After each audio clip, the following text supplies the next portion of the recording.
Hey, what's up, guys? Want to welcome you back to another episode of The Black and Mild. It is your boy, Adrian. I'm joined by Mr. Steady Eddie himself, Miami's very own, Mr. Irish Rafael. Ira, what's happening, man? I'm good, man. I appreciate it. Steady Eddie, I can deal with that. You are, man. That's pretty appropriate. That's what I'm saying, man. If you were a Florida State basketball player, Irish Rafael, you are the Terrence Mann of Florida State. Man, just, time.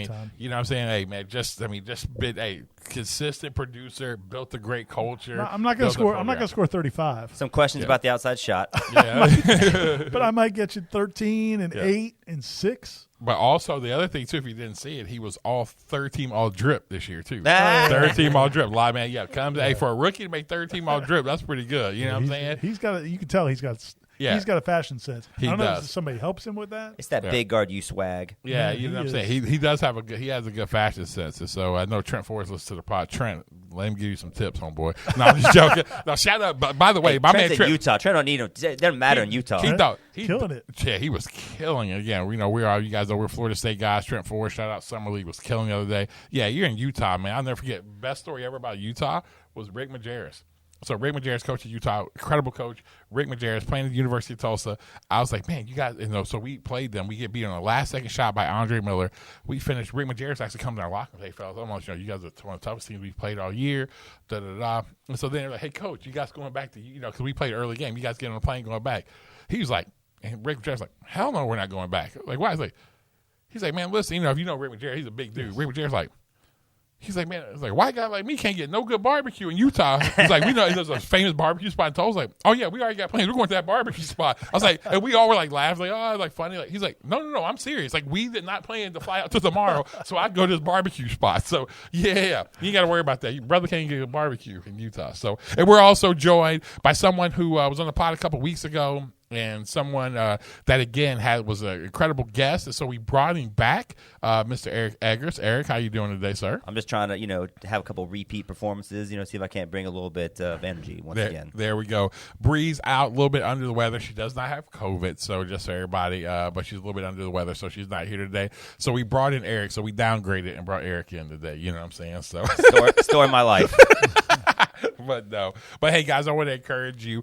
Make sure you do us a favor. You like, you subscribe. Again, 5-star reviews only here. Again, thumbs up. Again, we love reading the reviews. Bree's not here today to read the review, but we try to do every episode is to read a review from someone out there, and we really appreciate all the love, all the support that we get. And so at this time, man, we're going to jump into our favorite part of the episode, the Hope We Don't Get Fired part of the podcast, and it is Air It Out. Man, I'm going to start off today. Normally, I dish the rock, but I'm feeling a little bit, You got to take it to the hole yourself. I feel a little bit like Jordan Clarkson, straight Jordan Clarkson. I tell people, Jordan Clarkson plays go to hell ball. What that means is this: he gets the ball, everybody go to hell because I'm shooting. And so I'm playing go to hell ball right now. And I'm going to start off with this. Man, I have been a big fan of the Busy Bee. Big fan of the Busy Bee. If you're from Florida, you know what I'm talking about. You jump on I-10, you head over straight going down. You're going to Jacksonville, right there in Live Oak. Shout out to Kyler Hall. No, you listen to the pod. Kyler Hall, Swanee, right? So I stop there. You go there. Man, again, I tell people, you walk into Busy Bee, it's like the redneck Disney World. You don't know who you're going to run into. I've run into FSU President John Thrasher in there. Oh, listen. I've run into business leaders. Everybody stops at the Busy Bee. The Busy Bee is what we want the world to be. You know what I'm saying? Where everybody can dwell together. With one exception. You know who doesn't stop at the Busy Bee? People with functional bladders or anybody that derives their masculinity by the amount of time it takes them to get somewhere, which I do. So I'm not going miss me with that Busy Bee life. Really? I've been on the road for 70 minutes. I'm going to stop at a Busy Bee? Now, the trip from FSU to Jacksonville, or from Tallahassee to Jacksonville, I'm with you. I'm not necessarily stopping. But if you're going down, if you're taking it down to Orlando, or if you're taking, you're like, you know what? Hold up, Ira. Let me just say, it's your last sense of civilization. It is before once you got 75, you don't know what you're going to run into. Yo, that's fair. All the more reason why you shouldn't be wasting time with needless stops. Like, we got places to go. You have kids, Joseph Stalling. Like, you don't pull off and God, let them get some candy or something. They make bottles for a reason, son. That's what I'm saying. Let them get some candy. You know what I'm saying? Let them get some candy. My man's over there running. Man, the communist regime. The kids can't get no candy. No, our kids. No, we don't stop. We don't do anything. We have worked systematically to eliminate the joy from their lives. And we're thriving actually in that way. Oh my God! But here's what I would say: I've been a big fan of it. But I was coming back from Augusta, Georgia. Some past tense in there. Some past tense. Because listen, it was it for me.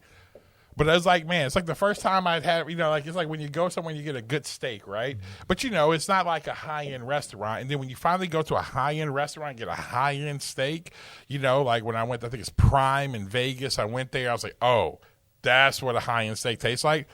I went to Buckies.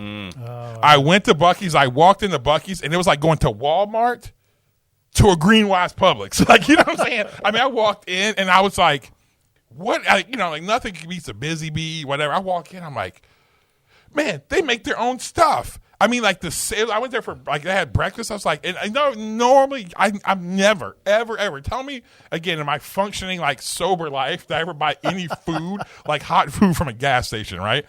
Dude, this food section, and I got people hitting me on Instagram, dude, get the pulled pork. It's banging. I mean, like everybody. And when I tell you, you did not get pork from a gas station. Hey, listen, I did not. Better than sushi. I did not, but I did get the little breakfast sandwich, and that thing was unbelievable. And listen, they were making it in the back. It wasn't like all of a sudden it was fresh, hot. Listen, Buckies, and then anybody who goes there, I had a friend of mine hit me up and said, hey man, listen, I feel you. Every time I go to Bucky's, I'm spending $50 almost every time I'm in there. He was like, so anyway, shout out. Listen, I always will hold a place in my heart for the Busy Bee. We'll always stop. Yeah. But Bucky has won my heart now. So listen, there's not too many around here, but I may make a trip to Texas just to go to Bucky's. Do you think they'll have an open relationship with you? You think Busy Bee's going to be fine with you stepping out when you're out of town? I think Busy Bee's that type. I think Busy Bee is that type. I think Busy Bee's okay with, you know what I'm saying? As long as at least I know where to come home to. Like, they know I know where to come home to. You know what I'm saying? They'll let me step out with Bucky's. They'll still let you in at night when you get back into town. Yeah, when I get back, they'll let me step out with Bucky's. Now, would you put the breakfast sandwich above, that place, if you're going up to Atlanta and you take 319, so I think it's that Salt Lick Cafe in Cordell. Cordell. Yeah, you know what I'm talking about? I think the natives call it Cordelet.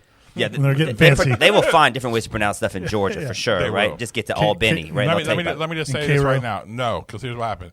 When I'm driving down that road right there, and I see Salt Lick something, he's definitely not stopping. Let me just tell you right now. Some people going to think, I'm going to get an email on this. I'm like, that's code for me. That looks like a whites-only type of vibe. You know? Well, having been there multiple times, you're not wrong, bro. That's what I'm saying. But the food's still good. Hey, that's what I'm saying. So maybe we take the pod on the road. We'll ride up there and we'll go. And they'll be like, oh, man, we'll hit that spot. I can go in there with you. I'll be good. Let Eric walk in first. Then I'll walk in. Let's go. But no, we're legit. Right? Just don't reference Uzi Vert. We're fine. Yeah. That's what I'm saying, dude. All right. What we got, Ira? What you got today?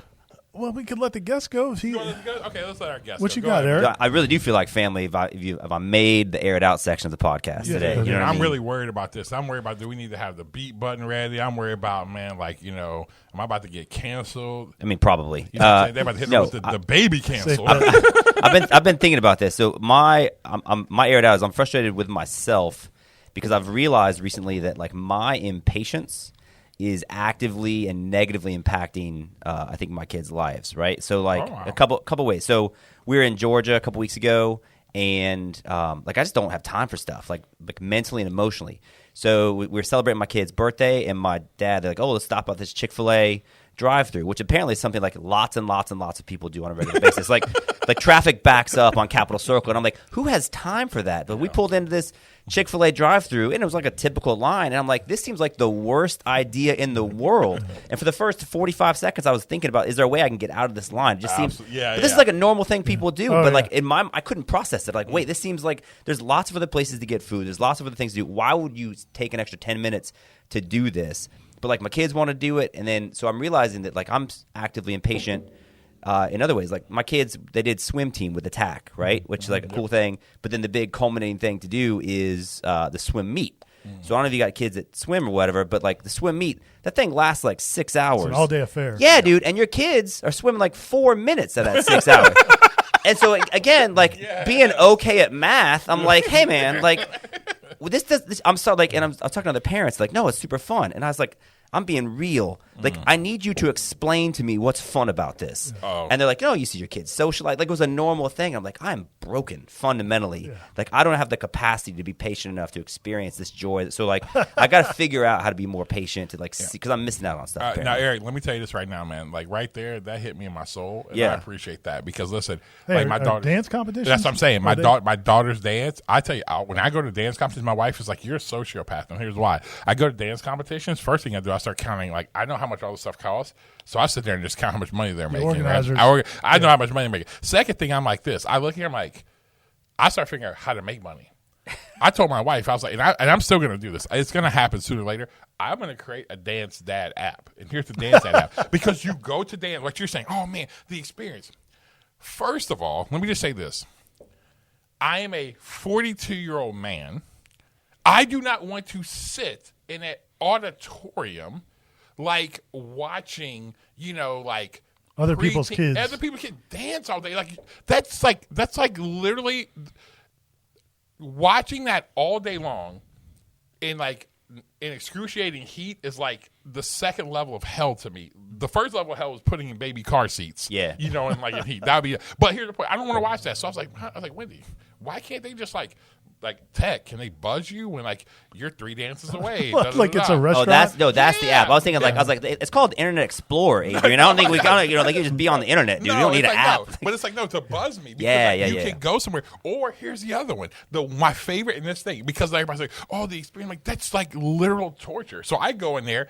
I legit have pulled up, when I go in there, I got the computer when I got to stay. I'm watching, dude, one time, Ira, it was during, the NCAA tournament. I'm like, what? So here's what me and some of the dads did. So this is what you can maybe do. This will help you out. Me and some of the dads, we tailgated. Right. No, the swim people do that. Oh, yeah, we just go outside tailgate. We had TVs. We had everything out there. We're out there, it's your time to go. You run in, watch your kid, run right back out there. Between the tent and the laptop and everything else, Adrian is leading the league in nonverbal cues that he doesn't care about anybody else's kids. That's what listen, 100%. I spend listen, let me just say this. I spend my life is spent caring for other people. Yeah. When I don't have to care for other people, I just don't. I know I don't have capacity. No, listen. Now you're super close to my daughter. Is he like that? Oh, I'll be there. There's a big group dance. I'm there. I'm supporting the whole group. But if you're gonna say, hey, some rando person, my daughter's doing their solo. Nah, fam. Listen. Hey, listen. Florida State playing right now. I'll get back to you right now. That's why it was convicting, because these other parents had no problem. Like, oh, it's fun. You enjoy the community, enjoy the experience. And I'm very community minded. My wife thinks I have a problem with that stuff, right? So then I was like, wait, that seems totally foreign. I mean, I'm down with connecting with people, but if I'm going to watch some kid swim because they were in my kid's class 2 years ago, that's a pass for me. Yeah, hard pass. I feel like a Little League game or some a little basketball tournament or something, I can watch kids I don't know play some sports like that. Yep. Jumping in a pool and where you can't even see them and they're just going back, that I don't think I could do. And dancing would be tough, dude. Plus, it would be pretty weird if I just showed up and started watching kids dance. Dude, that's my point. And then on top of that, listen, my wife, shout out to my wife, Wendy, she does a really good job of kids, even the costumes they pick. She's not turning them into, it's Little House on the Prairie. But she's also not turning this into freaking striptease. Right. Dude, that's my issue. I'm gonna say this, and watching kids, they're 9 years old. I'll never forget going to one. And these kids are in literally short shorts, halter tops, and I'm not lying to you. They're in cages with poles. They're 9 years old. I'm like, this is a dad's worst nightmare. Literally, it's the Chris Rock. It's literally the whole existence. It's they start keep her off the pole. I'm literally watching this, and I'm like, oh my God. I'm like, no. And I'm like, what do I do? I'm like, and they weren't even I was just sitting there waiting for my daughter. And these other kids, I'm like, as a dad, I'm watching. My heart's breaking. I'm like, if that was my child, no shot. We're fully getting out. Also, I'm like, I'm not watching this. I'm like, what? You know what I mean? It's just. So you pulled out the laptop and started watching basketball. Straight watching basketball. And then people probably got offended. Oh, you're not paying. No, I'm not. I'm sorry. I'm not. You know what? Well, plus, the thing about it was one of your kids. Why would I pay money to have my kid objectified like that? Middle school boy's going to do that for free in a few years. Dude. Why am I spending money? Hey, we better move on before we get fired on this. Ira, you got to go, man. I'm going back to what I do for a living, man, covering college sports. One of the topics that's been in the news for all of college football, college athletics, is Oklahoma and Texas going from the Big 12 to the SEC. Yep. There's a report, I guess, quote-unquote report, a Twitter report the other day from a radio guy in South Carolina that Florida State and Clemson have reached out to the SEC. They want to jump in with the SEC as well. From talking to people, I don't think that's imminent. I think it's maybe years down the road before anything like that would happen. So I don't buy the report in the first place. And the guy has kind of backtracked. I didn't say it was a report. I just said, this is what I heard. Well, dude, when you put it on Twitter and say this is what I'm hearing, and you're in the media and you got a blue check mark, people are going to take that as a report. Absolutely. Anyway, next day, President Thrasher, FSU's president, frequenter of the Busy Bee, Yep. he comes out with a statement denying that anybody at FSU has talked to anybody at the SEC or any of their representatives. Yep. It was a pretty firm denial as far as denials go. It was totally different than Texas's and Oklahoma's non-denials. Yep. Their denials when it came out about them was, well, we can't comment on all internet speculation and unnamed sources. They never said we did not talk to them. John Thrasher said we have not talked to them. But 95% of the responses I saw from the story we wrote or tweets or Facebook posts or message boards was, oh, of course that's what he's going to say. That's what they always say. I don't know how you go through life if you don't ever believe anything. Like, I get that there's a lot of BS in this world, and I get that there's a lot of reasons to be skeptical. But if that's your response to every public statement, then what are we doing here? You can't believe anything you ever hear from anybody? I'm not there yet, man. Eric, you might be there. I'm not there yet. No, I feel attacked. Yeah, and we will get to this probably in our next segment, but I will say this, and you always hear me say it all the time. Fear and anxiety drives you to be the expert of everyone else versus the most important thing you can ever do in your life is being an expert of self.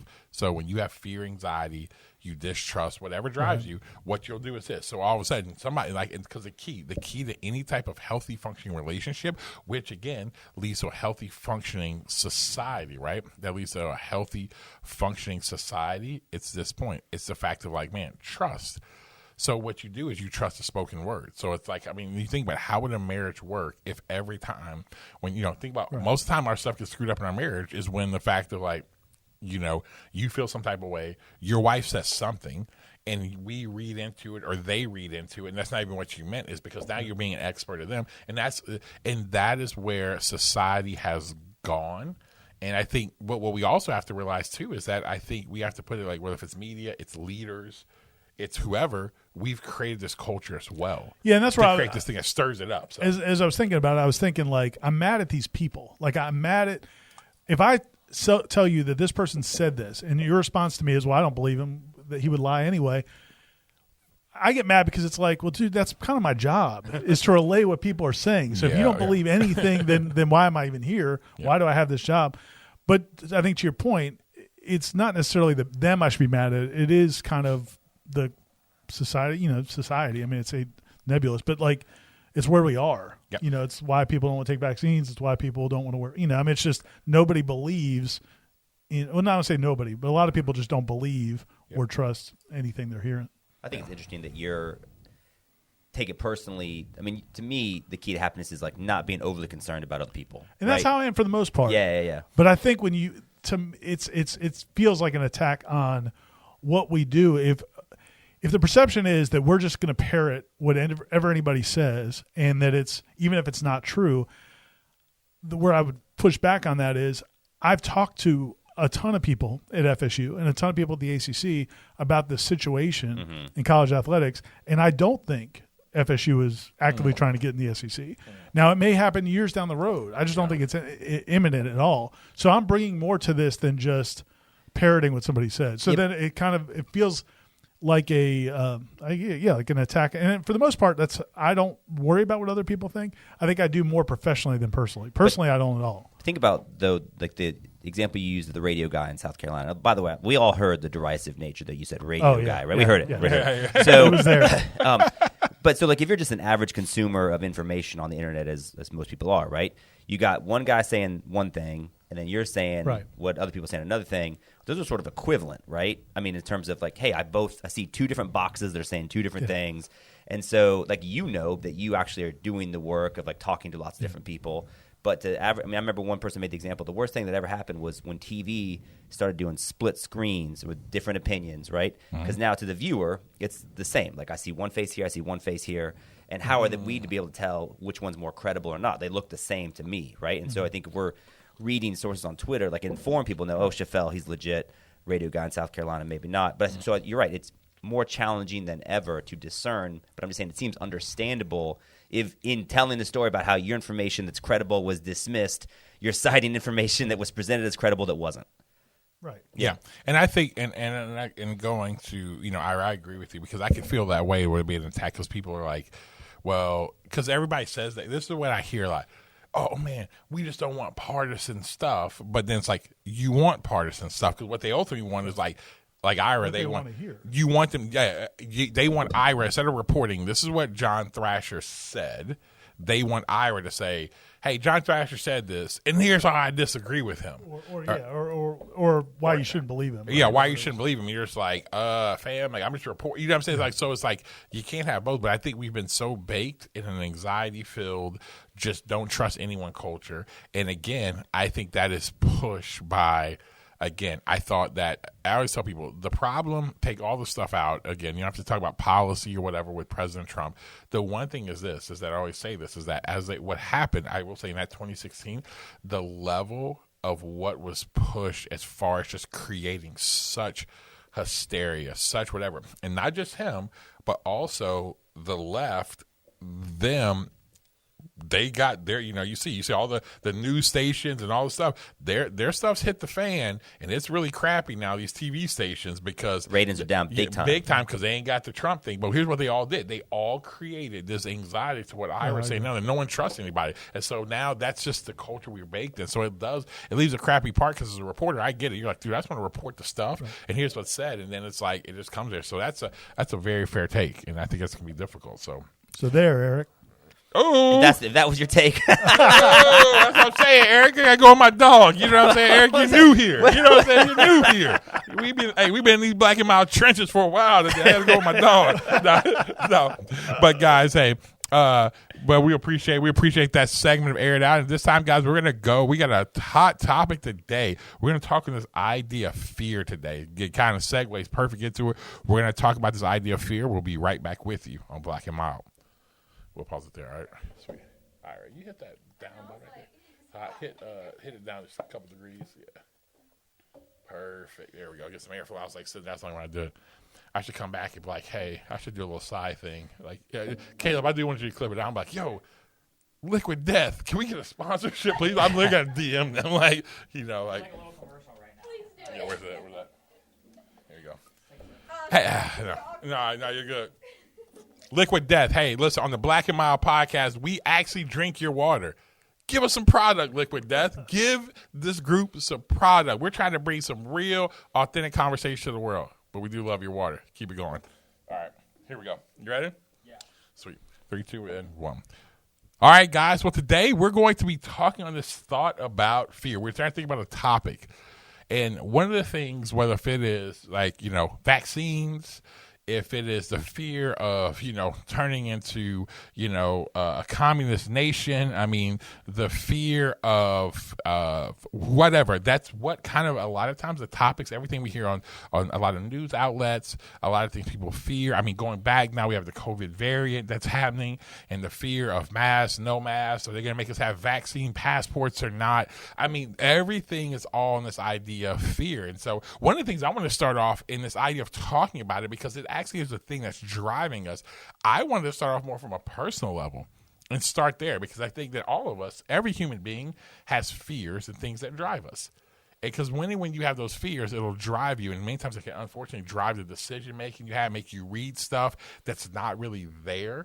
Stuff like that. I always tell people, man, like after I went to go see Friday the 13th, boy, it's like, man, you know how it is when you wake up in the middle of the night. I swear. It's a little, that little pillow, that little stuffed animal you had out there. That thing looked like Freddy Krueger every time. You know what I'm saying? Oh, it's absolutely. The first time I saw the movie Psycho, right? I remember I was a teenager, and then I was playing basketball outside, ball like rolled down the driveway, so like walking in the dark in the woods, and I was like, no, I'm messed up right now. No. And so, so fear can drive you to irrational thought. And I think it's driving a lot. So I want to kind of have that conversation around what things we should be, because again, we're going to talk about our own personal things, but then also really talk about some of the fears we're seeing in our culture today and where that's leading us and what's legit, what's not. So Ira, man, what do you where would you start on this? What's your idea of this fear thing? Man, personally, it's funny how much your perspective changes when you have kids and when you get older.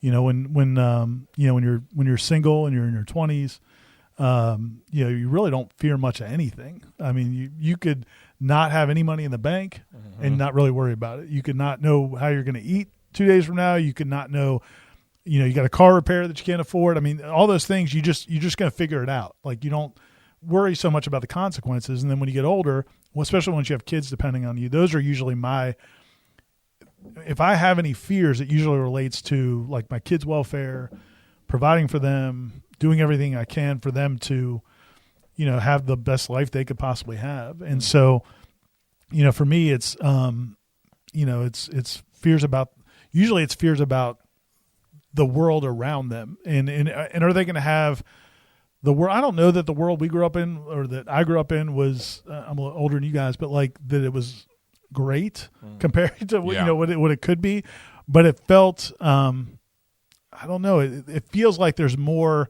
to be worried about now.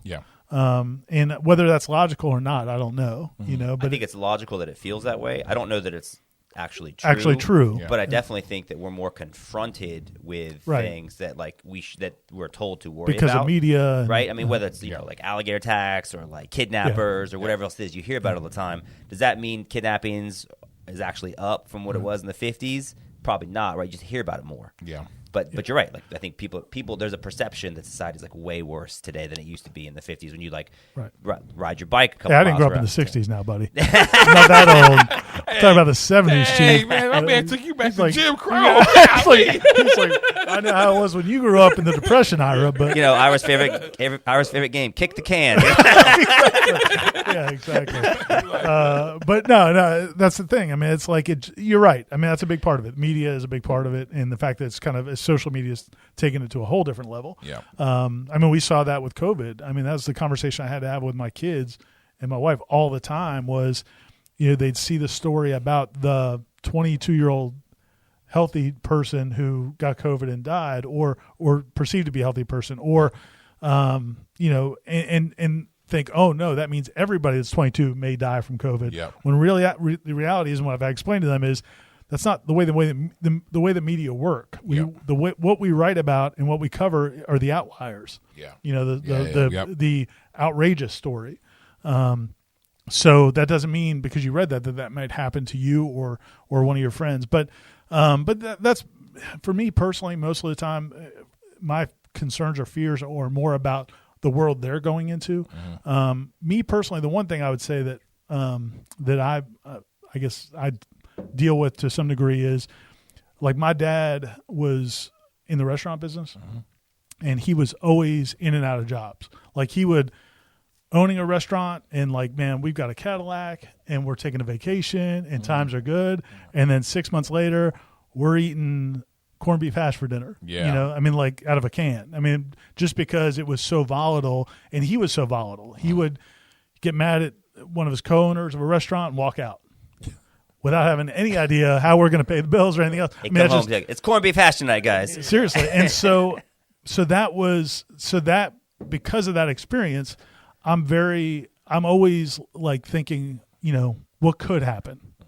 Could I lose my job? Could I, what would happen if these bad things happen? I don't like dwell on that, but because of that, like, I work probably harder than I have to sometimes, like at work, and I probably push myself sometimes in those areas because I just want to make sure nothing like that ever happens. So for me, it's just, seeing him go through that and what we went through, like, always wanting to make sure that never happens. Let me ask you a question to that. Has that caused you thinking for not taking some opportunities? Because, versus like, hey, I know I got this and this is stable. Right. There's an opportunity that has a great, has that stopped you from taking some opportunities?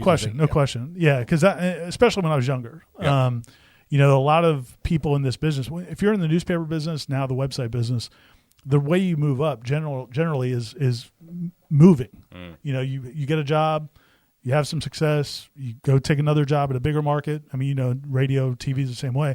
And so, but to do that, there's constant risk. Yeah. And so once we had our first kids, when I was like 30 years old, at that point it was, and we've talked about it a little bit before, I just was like, I've kind of built something here. Like I feel good about my career in Tallahassee. I'm not going to go chase other stuff because you don't know how that's going to go. Yeah. But now there are times where I look and I'm like, man, I'm 50 still in Tallahassee. If I had gone off, then maybe I'd, who knows what I could be doing. Yeah. So yeah, I think it definitely did, especially when I was younger. Now, I'm kind of past that, but that's actually more of a trend, and it might be related to what you're talking about with the increase in anxiety and fear. But I remember hearing a stat that we used to be like we're with this pioneering culture, right? Like we'll go west, we'll conquer things. Right. We moved a lot just professionally, and I think the number of people that have moved for work or otherwise is down significantly. This is pre-pandemic stuff. It's like at an all-time low or something. So something about people is keeping them from doing it, like whatever the thing. Yeah, I think some of it also has to do with the fact of like what Ira said, the fear of like, man, what can shape a lot of I always tell people many times when you grow up, we all have like what I call like functional saviors, right? To save us from our functional hells. So your functional hell could be like, so for Ira, it's like, man, the volatility of like, man, job, where we're going to go, da-da-da. So, man, the functional savior, the thing would be like, okay, dude, I got a stable job. I got a stable job, right? So, for me, it was this. I grew up, and I love part of this, but like, man, my dad was a college coach. So, I lived in 7 different places.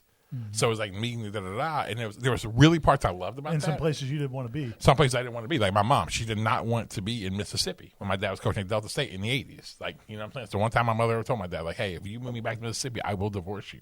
So that was pretty clear. My dad's like, all right, well, and it was a true story. My dad had an opportunity to go to Ole Miss, and he was like, all right, well, if I want to stay married, I'm not going to Ole Miss. So it's just what it was. Sorry, Rod Barnes. Yeah, you know what I'm saying? I know. And so, but my point was that, but for me, when I got there, I was like, man, I had the opportunity to go into, I was 23 years old, and like Tubby Smith was at Kentucky, and I was like, hey, come be my GA. I got offered to be an assistant coach at a Division I school at 23, and I said no because I knew what that life was, and I didn't want to move. I wanted my kids to, hey, they're born in a place, and hopefully they can stay there. And that's kind of what we made that decision. Right. And again, I think it was the right decision, but again, our childhood shapes. So I think, the reason why I bring that up is because of what you said, Eric. I think people haven't been moving a lot because I think people saw their parents like travel everywhere to just go chase a job or to go move up. And then now you're like, hold on now, that's great and all, but like I kind of want to like have some stability a little bit. So I think that may be not the only thing, but a little bit of the reaction of it too. Like my parents, literally, they would like leave New York and go to Miami and figure it out. Right. Yeah. Or they would get tired of Miami and like, let's go back to New York or Baltimore and figure it out. And I think that time in society, but that's what people kind of did. Yeah. So to me, I would connect those two things. Like you're saying, when you were younger, like you specifically when you're younger, back in the 30s, and early 40s. Hey, early 40s when you got to drive. I was like Dust Bowl, R.I.P. When we first got our Model T. Yeah, that's what I'm saying. The Model T that we were able. Hey man, before it was like it took us, on the Oregon Trail, it took us like 8 weeks to get there. Now, the Model T got there in 3 weeks. So, but think about so your parents, right? When they were older, they would move somewhere and kind of figure it out. You're saying when you were younger, you just didn't worry about as much, right? We generally didn't worry about as much. And so to me, the one commonality there is the amount of exposure to things that make us anxious, right? Like that. So I would say it's potentially it's a life stage issue, right? Or potentially it was like, we just didn't have as much information. We weren't confronted with like enough things to worry about. It's like, I don't know anybody. I'm just going to go show up and make it happen. It's possible because, think about the way the kids were raised, latchkey kids and, until the turning point, I read a really good piece on this 20 years ago about when Adam Walsh was kidnapped and killed, that was a turning moment for parents because like parents never conjured the idea that could happen to their kid. Yeah. Dude. And it was one kid, but it changed how every parent kind of handled their kids. Think about that. I mean, this gets back to, and I'm glad that you noted that as a media person, like basically all of society ills are your fault. So exactly, 100%. Like there's a documentary on Disney Plus right now. It's about this Australian diver who she became famous for like shark stuff, and it's like she was contributing to and she realized how being associated with the movie Jaws and this other film, like shark fishing became this massive thing. Like literally everybody was afraid of it. Because they're the enemy. And her point is like, I never thought that would happen. She goes, the quote in the film is, no one goes to New York City and like is looking for King Kong, right? Like that happened in the movie too, but like no one's worried about that. But like how now, many shark deaths are a year? what? Yeah, like It's like 4 or 5. But to the point, right? But all of a sudden, everybody's freaking out about sharks, right? When that film came out, so it's like these things that we see.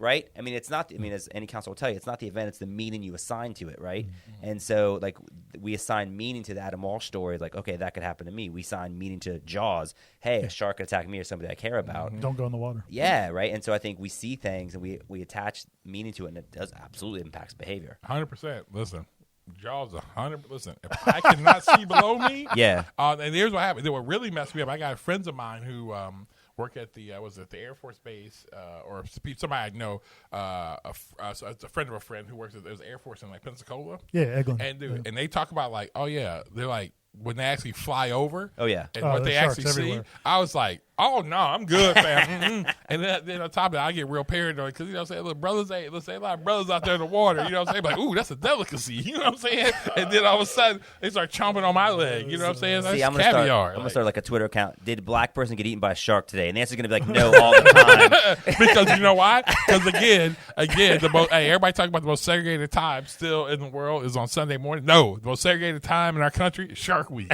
You know why? You'll see no brothers on Shark Week because you know why? Because we got listen. Life is dangerous enough for black people. We don't need to add no extra. Let's go out there with a pack of meat on our back and canoe and look like a seal and see if it'll come through the water. Like, why? What is wrong with y'all? That's probably a deeper question one day I want to really ask you as for two white guys. Like, you gotta bring my wife in. She'll watch Shark. No, listen, I love watching Shark Week because it's really a view for me to actually understand white people better because I'm still trying to tap in. Like, what makes you functionally think this is okay? Is like life not dangerous enough? I just don't understand. But that's another podcast for another day. The mind of a white person, because sometimes I don't get it. Hey, this really white don't. person literally has one tattoo on their body, and it's 100% a shark.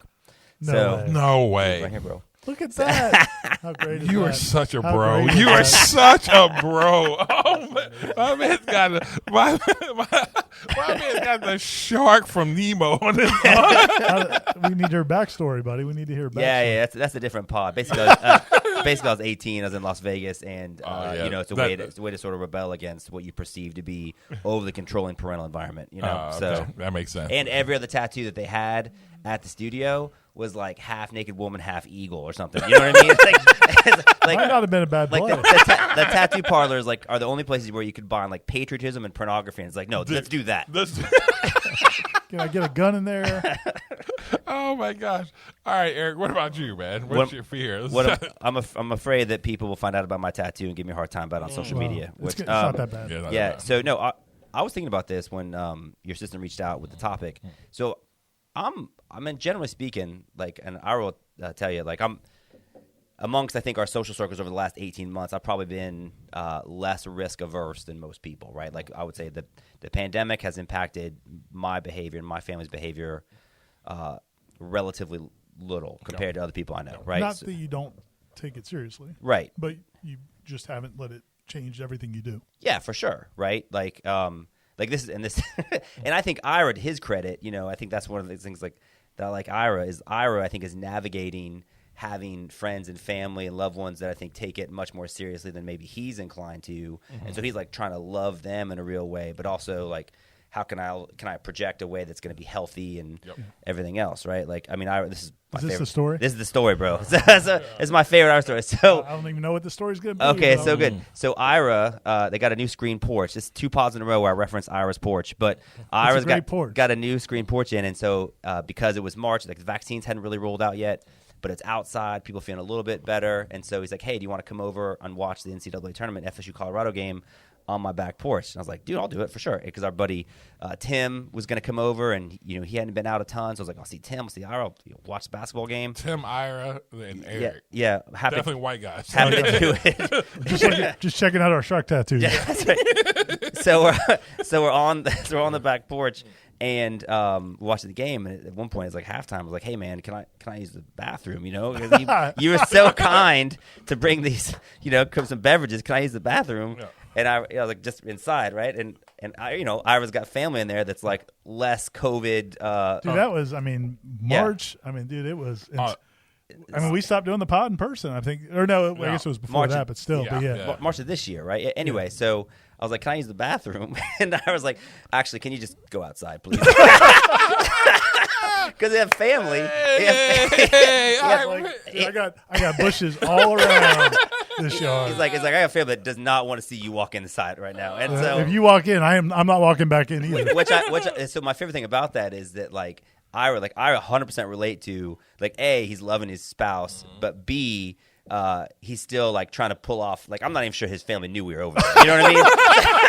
So trying to pull some of these late night capers. I just told her because I just realized, man, this is my 20th year covering Florida State and my 30th year covering sports. I got into this in 91. Yep. So I told Kim, I was like, baby, we need to have a party going into football season. Yeah. I'm going to celebrate 20 years doing this at FSU and 30 years in the business. Yeah. And she was like, no. Yeah. And maybe 2 months ago we would have talked about it, but not right now. Not with these numbers. Oh, so, man. Yeah. Not so a Delta Plus environment. So, or maybe I could have a few people over, but they all got to go in the back. They got to go in the woods. Right. That's the new Chaffel standard, right? Like you can go to Ira's house, but you will pee outside. Like that's what happens. There was a window there where we started letting people in. No. But you missed the window. I missed the window. It's closed again. So I appreciate people that sort of like, because I think it's easy to be afraid right now, right? Yeah. So I appreciate people that sort of like are aware of what's happening, but then can like make a decision to sort of like, I'm going to value community, I'm going to value interpersonal interaction over some of that. Because I think, there's a lot of data points when it comes to public health. Like that's generally what's informed kind of my take on stuff. And I think anxiety, right, can be also a very real threat, right? So let's balance like respiratory health with also like mental health, right? So I think the thing that I'm afraid of is actually that as a society, we've become addicted to being afraid. Like I'm afraid that that it's now like baked into the business model, to your point about media stuff being down or everything else. So like that we will always be confronted with something to be afraid of, and that now people have gotten used to altering their life in a way because of the thing that we're told to be afraid of. So like that's now okay. Like that's now like it's not an unreasonable thing to do. Like I think if you had said like, hey guys, we're all gonna like stay inside for 6 months, and like on some level you'd be like, what? That's insane. That will never happen.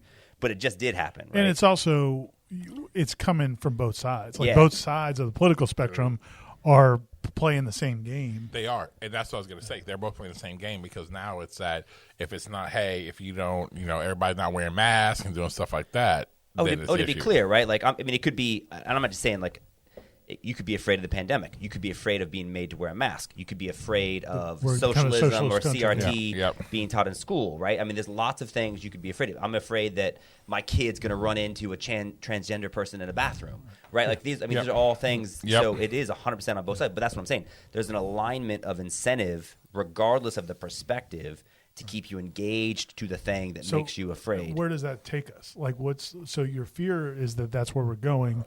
Like, how does that? What issues does that create other than just anxiety, or is that enough? Well, I just think that's. I think it could potentially impact like a lot of aspects of society, right? Mm-hmm. So that's like I'm not staying up at night thinking about it, but that's a concern I have. That I think that we are.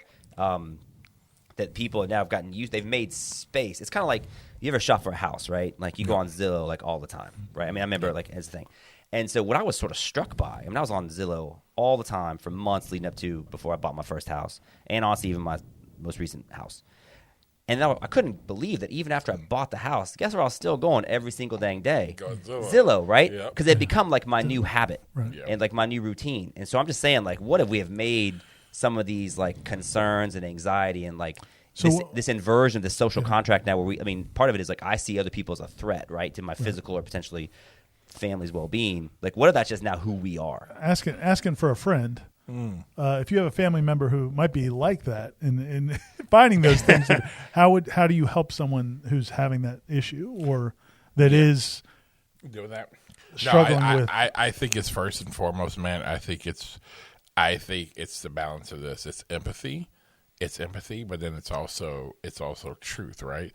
And I think every person is different. So I think definitely when you lead with empathy and saying, hey, finding a common ground. So I get it. Like, hey, you see this, man, whether it fits right, like right now. So I'll give you a great example. When I work with certain clients that I have who maybe or I tell people in building diversity, equity, inclusion in corporate America, like most of my clients are normally right-leaning conservatives, right? Heavy right-leaning conservatives. Well, what I have to do is like when I get most, like a lot of guys I work with, there's like their fears are legitimate things they feel. I can find common ground. So that's why I tell people the first thing to do is you find common ground. Like I understand why you feel that way. But then what you have to do is you find common ground with them, is then try to help them see the other side and then bring in like stats and data. Because what we do today is we bring in stats and data first. Leading with stats and data, well, this is just a fact, is one of the most non-loving things you can do. Because I think we get so stupid in our world today that we forget how relationships work. All three of us are married. All of a sudden, your wife says she feels some type of way about something you did. Like, we know it ain't going well if you come in, even though you're maybe absolutely right, you're coming in with stats and data. Like, well, hard facts. Hard facts like, hey, well, you know, the last 15 times you said this, you were wrong. Like, that's never going to go well. But when does it go well? When you're like, oh, man, when you lead with, oh, man, first of all, like, I didn't see that. I'm sorry. Hey, da-da-da. Then what? They're more open to hear you say, but, you know, when you bring another side to it, to bring you to thing. And I think so. I think it's empathy. I think it's right. But I also think here's the big thing. The motivation has to be this. The motivation has to be for the best and the well-being of that person, not to try to win them on your side because it's going to make you feel better. And I think that's the issue that's at hand. Most of the times people do this stuff, they're not trying to help people. They're just actually trying to like get rid of their anxiety. So they just come with stats and facts. You know what I'm saying? And like, you know, like when somebody gets shot, think about that. When somebody color gets shot, you got a better chance to get struck by lightning than get shot by a police officer. And then when I try to tell people, I'm like, listen here, moron.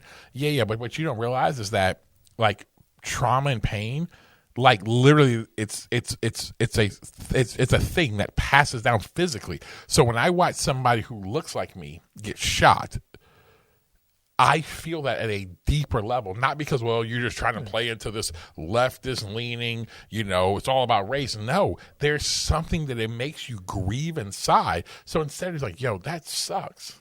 I'm really sorry, man, if you feel that way. Don't give me that. How many people got killed in Chicago? That's oh yeah, that's the point. Yeah, how many people got killed in Chicago? Where were you on the Chicago stuff? You know, and they're saying, and then, you know, it's the same people with the same people talking about we the people. I'm like, aren't we all the people? So if kids are getting shot in Chicago, shouldn't we all care about kids getting shot in Chicago? Or no? Oh, but it's not about race. It is about race because now you're saying this. You're like now saying, well, it's not about race. It's only about listen. Why aren't black people marching? I'm like, because we do that all the time. You think black people aren't out there talking about and dealing with things in the community? Who are the most people dealing with black issues in black communities? Black people.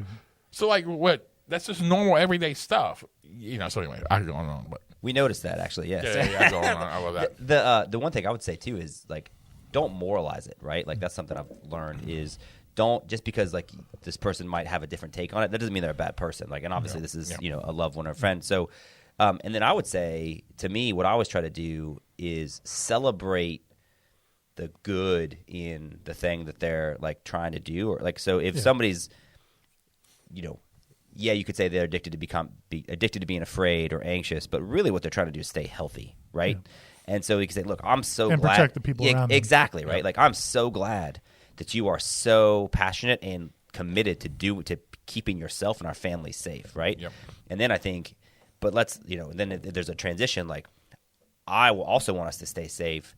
I'm concerned that some of the ways that we're staying safe might actually lead to some things else. Like, I love the phrase you used about the, what'd you call them, functional saviors and functional hells. Yeah. I mean, another kind of therapy term is like inner vow, right? Like, you have this inner vow, like, I'm going to do whatever it takes to stay away from this thing, right? But sometimes, like, so, my wife grew up in a household that was financially insecure. So then, her inner vow is I'm going to be fiscally prudent. Like, you talk about like eating food out of a can. Like, homegirl used to. When I met her, she had cans of beans in her trunk. You know what I mean? Like, they're just because that's how she was. But then, like, sometimes the inner vow can become like not helpful, right? Because you stuck with it so long. And I just think that would be the thing I think is let's have a more. encourage us to start looking at a more comprehensive view of what it looks like to be healthy, right? Yeah. And then, is this actually keeping us healthy? Yeah. In a bigger sense. You talked about your lack of patience, but I mean that's my thing. One of my biggest shortcomings in relationships, and it has been since we've noticed forever, is that if somebody tells me something or brings up a point that I don't think is, you're not seeing the whole picture. Yep. Then a lot of times I make the mistake that you're talking about. Is like, well, that doesn't make any sense because of this, this, and this. Yeah. And not realizing, how counterproductive that is. Which again, that's one of your. I mean, as a, again, as a reporter, that's what you're trained to do. It's like, hey, let's get to the truth. Right. This is what the data says, and then you present the data, and people, whatever. And I think that, but it's really hard when it's like, it's a difference when it's just people that's out there, but then when it's just your people, you're like, no, like, what I'm saying? Then you start doing it. And again, we all do it, right? I think for me, my biggest fear is this. One of my biggest fears in our country is that this culture war that's happening right now, is going to continue to lead. I think what it leads to is, I believe, in the fringes, we see race war stuff happen on the fringes. You're legit afraid of like race war stuff. I think in the fringes. Yeah. Now, what I mean by that, I'm not talking about like Civil War type stuff, but I'm talking about like oh no, I think it's gonna come. I think you're gonna come where you're gonna have militant people on the fringes who taking out other people on the fringes. And other people on the fringes, 100%. Because here's why. Because this is where you go when it's this. When you are now pushed to these extremes and thoughts to where let's be honest. Okay, so right now we talk about like critical race theory. Mm-hmm. The conversation's happening, and here's what's happened now. Anything that you say about race, anything, what people have done now is make it critical race theory. Most people you ask to explain to you critical race theory cannot explain to you critical race theory. They can't do it. Critical race, and so here's the point, and then here's what happens. I'm a pastor, so as soon as I say anything about critical race theory, oh, you're a critical race theory apologist. No, jackleg, I never said that. There are things with the results of critical race theory I do not agree with. But first of all, critical race theory was a tool. And you know what we've done with this tool? On both sides, I get it. Both sides we've used as a tool to weaponize it. One side, you know what they do? If you're still on the right side, oh, they're trying to teach you to hate America. I get it, because there's people on the far left who normally are not black. Let's be clear. They're normally not black. They're normally white, super left, progressive liberals who take critical race theory and weaponize it because of their issues toward those on the right, okay? And so now what we've turned this into is now the people who are harmed in the middle, instead of being able to say, and it spreads people out versus people being able to say, let's have a rational conversation. Let's realize it's a tool that was being used. And I think it can be a tool, but it's also some dangers to what the actual results of it are. And I'm like, dude, we are getting to these extremes where everything becomes about this. And here's what people are saying. Oh, it's because the progressive left have made it all about critical race theory. And then on the other side, it's because, it's if you're on the left or, the left looking over at the right, it's because everybody on there is Donald Trump and everybody over there is racist and da-da-da. And here's what's going to happen. And people right now, we are so dumb as a society that we don't critically think. We don't stop and critically think to say, hold up. What does that mean? We don't critically think. So I think that's that's my fear. You're going to get to the edges because people we have been taught so much not to think anymore. Think about this. Some of these worldviews that are coming out right now, before the internet, you would have people would have you think about times with Plato, Aristotle, they would sit around and talk and debate this stuff for years and years, right? Wrestling with it. Now, people have theories. They'll just throw it up on the internet, and any Gomer will jump on YouTube and be like, you know what? You're right. They're going to put a chip in us with the vaccine. I'm like, hey, jackleg with the Samsung phone. They're already tracking you. What are you talking to me about? That's the fact that we're arguing about vaccines. And I'm saying this as a person. I'm not. And here's the thing. As soon as I say, oh, you're one of them vaccine apologists. No, I'm just trying to literally say, I get it. You don't want to put it in your body. It's not been tested. That's a different thing. But when you start talking about the government's going to track you, are you freaking kidding me? They're already doing it. What are you talking? Like, we live in a world that's literally lost its mind. And that's the part that bothers me right there. It goes sideways. So to me, what that makes me think of is like people aren't thinking. They're not taking the time to think, right? And I know for me, anytime I get anxious, which doesn't happen a ton, but to me, the feeling I would associate, like if I'm running late for something, right? Yep. Or that generally is what causes anxiety. All of a sudden, like I get like sped up internally, and now I make like bad decisions, right? Like Yep, I'm absolutely. not patient. It's a Like great literally, point. something like I'm not going to wait for this. I won't wait 10 seconds for this car to pull out so I can pull in this thing. I'm going to go 2 lanes over and I end up with a way worse parking spot, right? But I'm saying like that's a bad decision because I didn't think about it, right? Yep. I just I impulsively acted without thought. If that 100% happens when I'm dealing with anxiety. And so I would say like Yep. back like if we feel like generally speaking we're dealing with more anxiety as a culture and a society, then of course we're not putting much thought into stuff, right? Yeah, and Adrian's concern, we all hope that never happens. But, I've got a friend of mine from high school kid I grew up with in Miami, good guy. We weren't best friends or anything, but we're friends. And still Facebook friends. And my man, this is probably 3 years ago. So this is before, a lot of the stuff that happened last summer. He started posting pictures on Facebook of the arsenal he was putting together in his apartment.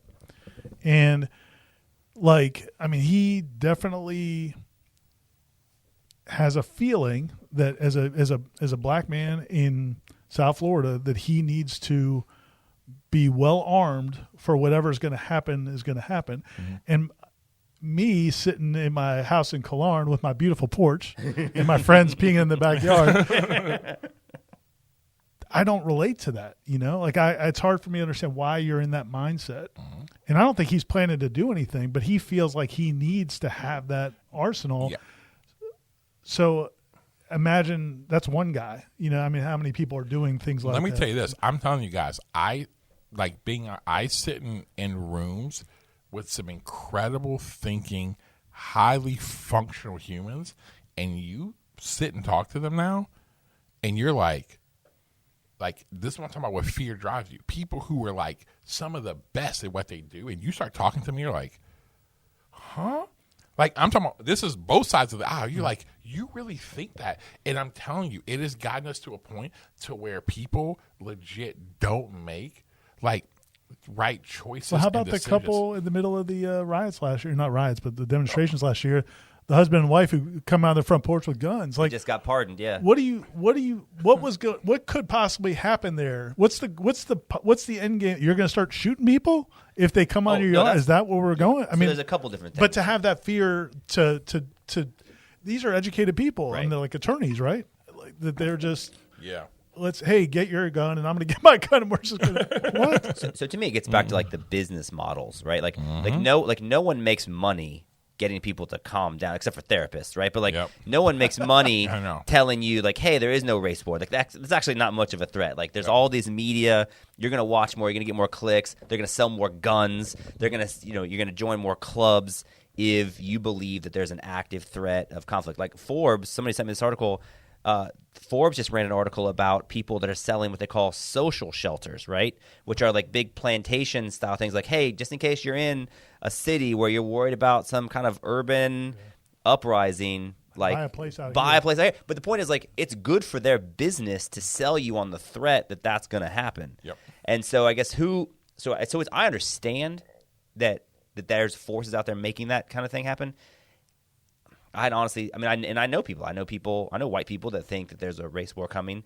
I don't agree with them, and generally speaking, that's sort of the end of the conversation. Okay, cool. You think there's a race war? All right. Did you catch the Knicks game last night? I'm going to wait in line at Chick-fil-A.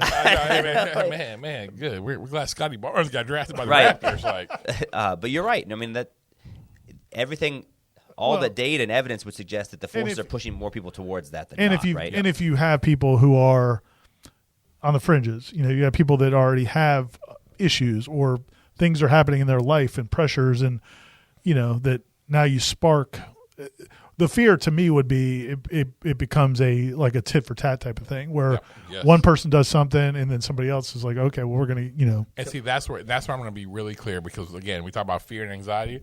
People can hear my statement right now and their anxiety like, oh, Adrian thinks it's going to be this race war, and skip over the fact of I'm not talking about like what most people say, like how some people you may be thinking about, man, it's going to be, like this North versus South type of thing. No.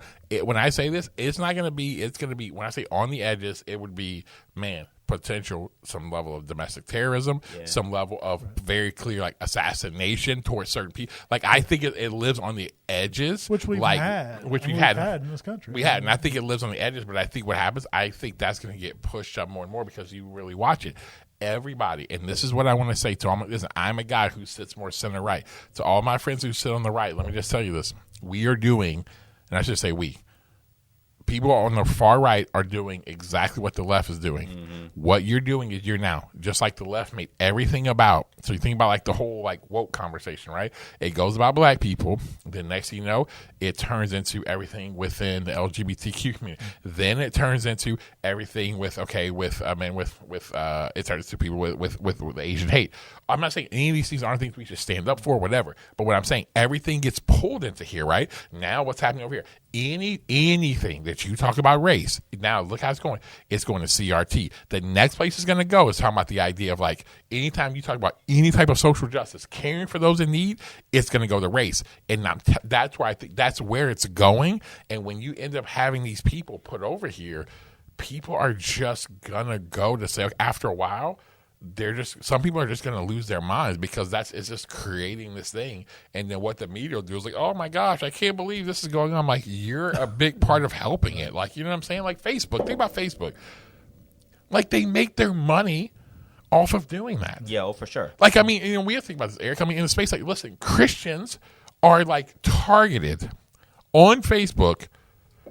Christians are some of the greatest, like, business, like some of the greatest marketing toward and customers of Facebook because of conspiracy theory. Christians spend the most conspiracy theories out there right now, and it drives me crazy. We're supposed to be known as people of truth, and we're out there legit still talking about legit was the election rigged? Man, vaccines being a mark of like the Antichrist. I'm like, what are you? It makes me like, yo, I like people. I always say this in my church all the time. I'm like, people, just read your Bible. Stop, read your Bible. Your Bible says something completely different than what it actually means. But yeah, but it's a misinformation spreader. So to me, that actually would be like, what's the solution, right? Like this, because everything we just talked about, these are all reasons to be concerned. Ironically, on the Fear podcast, we're just giving people to be more anxious and afraid. But but so the solution, like, how do you how do you avoid it, right? How do you care for yourself? How do you care for your loved ones? And to me, the common link between everything we said is this is all stuff that you like. The things you see on television, the things you see on your phone, the things you see on your computer. That's what's driving you to be more anxious, right? And it's giving you the stuff to be more afraid. So then the solution would be to like not watch television as much, not watch the news, not watch it. But where would you hear that? You're not going to hear it on the news. You're not going to see a movie telling you not to watch it. So I think if that gets back to look, to me, what's valuable about what you guys are doing on Black and Mild is you guys are taking two people who might not typically, you wouldn't put Ira and Adrian or Bree together and say, hey, this is a conversation I'm going to see happen.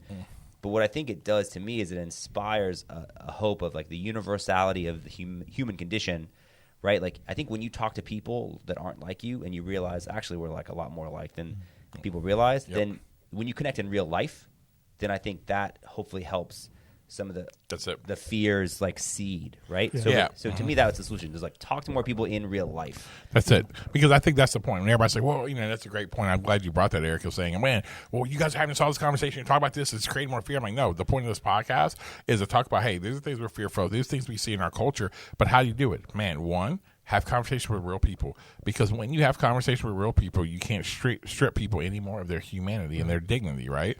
You can't do that. That's how we actually enslave people, because we made them pieces of property. Because when you do that, now you can look down upon them.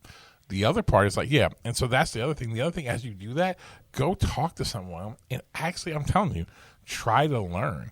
I've learned so much talking to people who sit on different sides of the aisle in so many different ways than I do, and I'm like, oh, man. And most people you talk to, they got there. They're not dumb people. They're not ignorant. They're not whatever. They just got to this place. Now, they may act dumb. They may act ignorant, but they're not that intellectually when you actually see how they got to that place. And when I'm like, oh, and I'm able to have a little bit more, like, let's talk through that a little bit more. And then you're able to say, man, this is their point of view. Okay, that's fine. And you find this common ground, and you're able to make room on both sides. I think that is always just going to come back to you sit at a table, have a conversation with somebody. Find somebody who's like an anti-vaxxer and you're a vaccination person, and ask them why.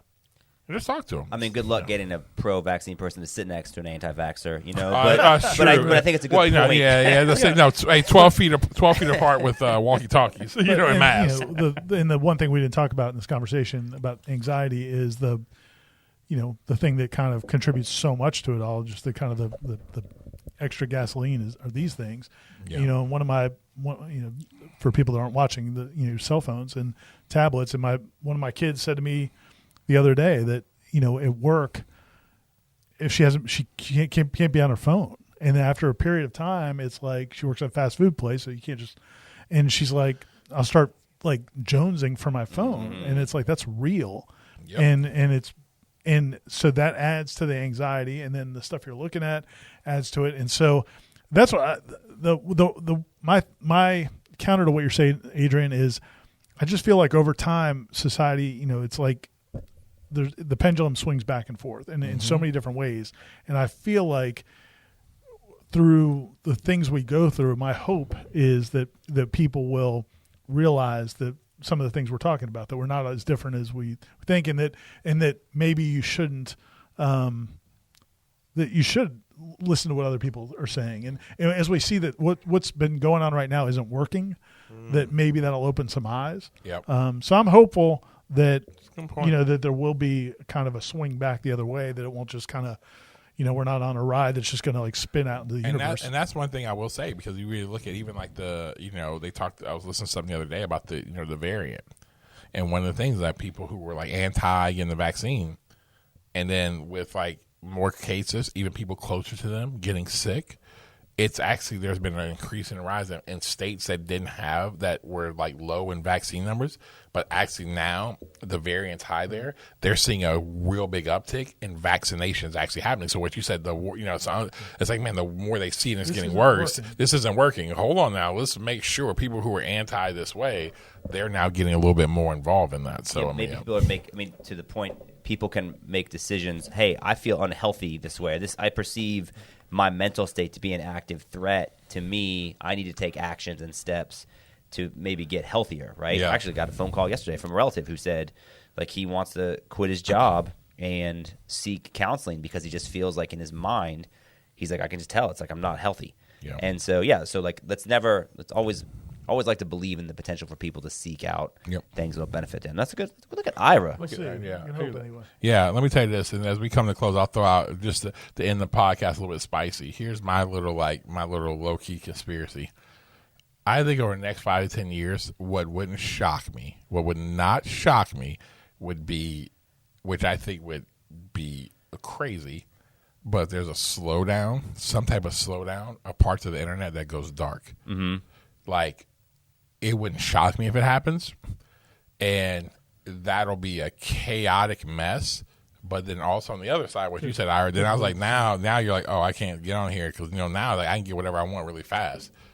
I think at some point, listen, because nobody would ever told me. The reason why I say that, people are like, well, never. I'm like, well, never ever told us. Like, let me tell you this, how like the movie industry is completely changed forever. Because even us all being, we live here in Florida, people ain't like frequenting the movies like they used to. Let me tell you this right now, the way you go to like events and things like that, it's all going to change. And so I'm like, man, that it could happen. And so that's my little low key conspiracy. Well, none of that speaks to the idea that the internet would go away. If anything, it's like more and more stuff's going to the internet, so more and more stuff. So to me, that just means more and more money's at stake, which means that they would secure that. I mean, look, we talked about, we potentially some states prioritize businesses over people's health because like it's money, right? Yeah. So I think we're sort of addicted to money. So I would just say I don't think. But but my point is like, what if there's something that's outside of the control? Mm-hmm. That's actually what I'm saying. Like, I mean, again, which that becomes outside of the control of like a pandemic was outside of the control of anybody being in any power or institution doing that. Yeah. But if it's something that's outside, and again, whatever that is, I don't know. But what if with tech people, and things I like think that? people would be like, I mean, besides how reliant businesses are on, Yeah. it, forgetting in that part of it, just the day to day. I think people, it would be like when there's a blackout and power failure. Yes. And people are just wandering the street aimlessly. Like, where do I go? Like, Oh, what do I do? I'm telling you, if people don't have the internet, like you just see people wandering the streets. I think. No, and I'm telling you, I think that could eventually. I mean, guys, things, and we'll end here. Things are changing so drastically in our world today. I mean, I was reading a report today, like typhoons that are happening in Japan, like are happening so rapid right now. It's getting ready to affect. We already have a supply chain issue. We're 6 to 8 months behind supply chain. It's about to affect supply chain even more. Mm-hmm. Siberia, like again, Siberia has like literally it's behind Antarctica, second coldest, like wildfires. I mean, we are experiencing like listen, everything is changing. So that's why I'm telling people. I just think like I say a lot in our church. I was trying to end this on a hopeful note. No, I'm just like about I was like, but do you know about the typhoons though? Right? Hey, do you know? Wildfires. Do you know? Hey, what's his business about? He's like, come to church, folks. The world's ending, guys. world- All right, let's the go. world- We got some hey. Jesus to sell you today. Oh man, listen, that was good. Hey, it's some liquid death. All right, so no, hey, we're gonna end on that because that was really good. So guys, hey, Eric, we appreciate you being back on. Again, we definitely gonna have Eric back on a lot more frequently on our Black and Mild. So hey, guys, until next time, we will be back with you soon on Black and Mild.